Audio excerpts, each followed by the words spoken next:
Maggi யாருக்கு தாங்க பிடிக்காது? ஆனால் ஒரே மாதிரியான போரிங்கான ரெசிபி தான் செஞ்சுக்கிட்டு இருக்கீங்களா?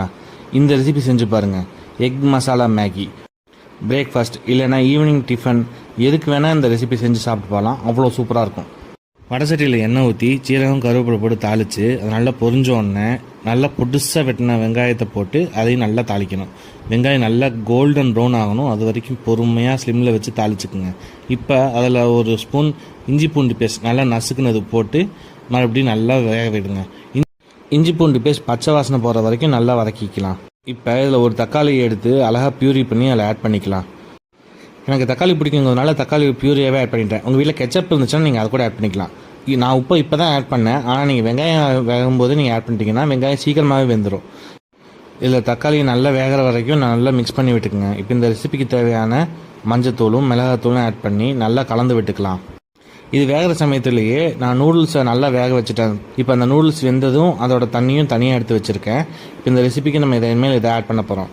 ஃபஸ்ட்டு அந்த நூடுல்ஸ் வெந்த தண்ணியில் ஒரு 2 கப்பு ஊற்றி அந்த மசாலாவோட நல்லா மிக்ஸ் ஆகிற மாதிரி கொதிக்க விடலாம்.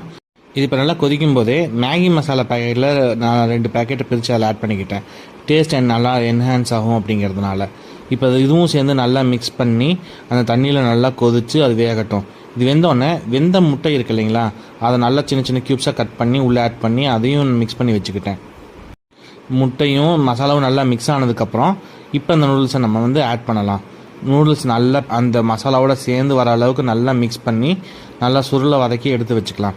இவ்வளோதாங்க, எக் மசாலா மேகி ரெடி ஆயிடுச்சு.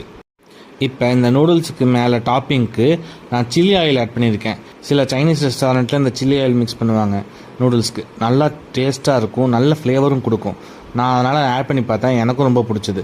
உங்களுக்கு பிடிச்சிருந்தா நீங்களும் ஆட் பண்ணி பாருங்கள். அவ்வளோதாங்க, எங்கள் வீட்டு Sunday breakfast egg masala Maggi ready ஆயிடுச்சு. நீங்களும் உங்கள் வீட்டில் செஞ்சு சாப்பிட்டு பார்த்துட்டு எப்படி இருந்துச்சுன்னு கமெண்ட் பண்ணுங்கள்.